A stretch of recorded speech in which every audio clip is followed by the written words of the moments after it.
E agora, vamos colocar aqui essa matéria que eu achei interessantíssima. Os Estados Unidos citaram 7 vezes, adivinhem quem, para impor o novo tarifaço. Pode colocar a matéria na tela. Nos bastidores de Washington, autoridades americanas têm associado a proposta de novas tarifas contra produtos brasileiros a decisões do ministro Alexandre de Moraes. Isso mesmo, e a atuação dele no Supremo Tribunal Federal. O tema mistura economia, diplomacia e política, elevando a tensão entre os dois países. Matéria da Manu Alcântara, do portal Metrópolis, aponta como as questões judiciais brasileiras passaram a aparecer no debate sobre o tarifaço americano e quais podem ser os reflexos para essa disputa no Brasil. Aí, ó, para vocês também a matéria da Manu, da coluna da Manuela Alcântara, que cita as decisões ligadas ao ministro Alexandre de Moraes. Não é de hoje, né, pessoal? O ministro Alexandre de Moraes não é uma pessoa bem vista, nem benquista pelo governo Donald Trump. E mais uma vez é citado agora. Então, o escritório do representante do comércio, USTR, que vem sendo citado aí nessa semana bastante, propôs aplicar uma tarifa adicional de 25% sobre os produtos brasileiros, já falamos sobre isso, é a mesma taxa, tá? De ontem. E apontou decisões judiciais associadas a Alexandre de Moraes como uma das justificativas para essa medida. Pois é, o relatório foi divulgado nessa segunda-feira e, além de citar o ministro Dias Toffoli, também lista a questão do ministro Alexandre de Moraes.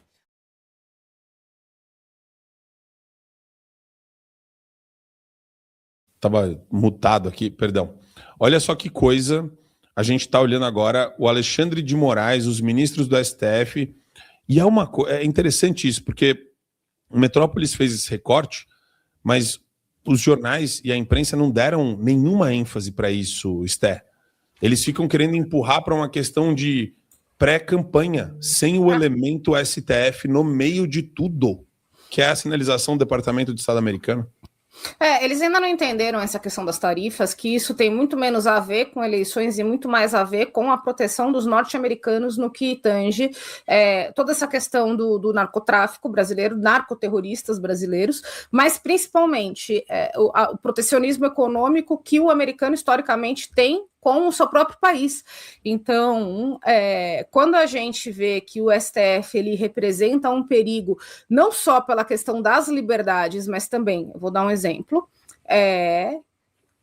questão de impostos, né? Há pouco tempo atrás, a gente tinha aí uma questão de direito adquirido consolidado de tributo, e que o STF suspendeu, e de repente o empresário brasileiro acordou tendo que pagar milhões de reais, absolutamente do nada, porque o STF suspendeu uma coisa com efeito retroativo. Tá? Então, esse é um exemplo do problema que o STF representa para o Brasil. Tá?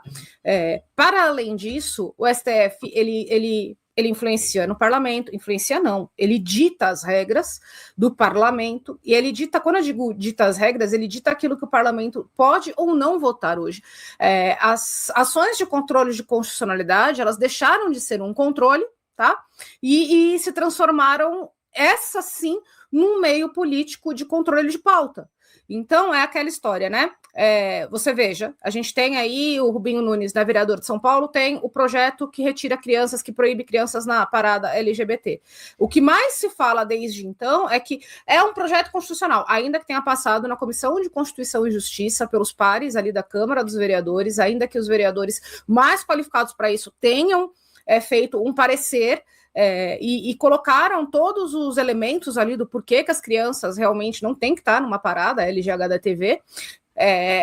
Passado isso, a gente viu diversas imagens que comprovam o porquê as crianças não podem estar na parada LGHDTV, e ainda assim a gente continua tendo os ditos profissionais, boca de qualquer coisa aí, de palanque, dizendo que o projeto é inconstitucional. E assim, a gente não tem muita dúvida de que sim, uma vez que passe, é a medida que a esquerda tem de fazer o tapetão. Eu não ganhei no voto, eu não ganhei no parlamento, mas agora eu vou ganhar no tapetão, que é no judiciário. Então, estendam isso para qualquer questão, tá?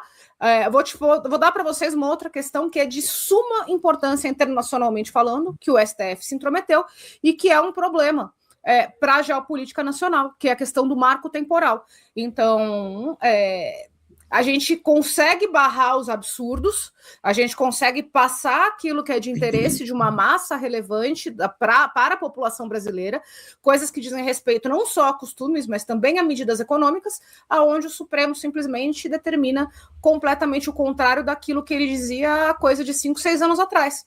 O marco temporal é o exemplo disso.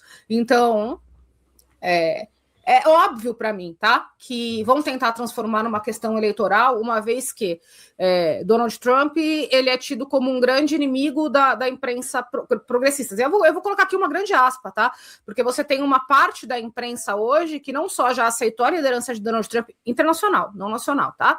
Como entende os malefícios, né? A maledicência que são esses movimentos woke, sobretudo pela questão de Israel e do Irã. De USA Brasileiros, porque tá chegando a hora do Mundial e você pode adquirir esse chinelo maravilhoso temático da Copa do Mundo lá no site da USA Brasileiros, uma empresa mineira que bolou essa coleção aqui exclusiva, edição limitada da Copa do Mundo, com chinelos dos países sede, tem também o do México, tá ali com o Totonho, e tem também do Brasil para você esquentar o seu pé na torcida pela seleção brasileira.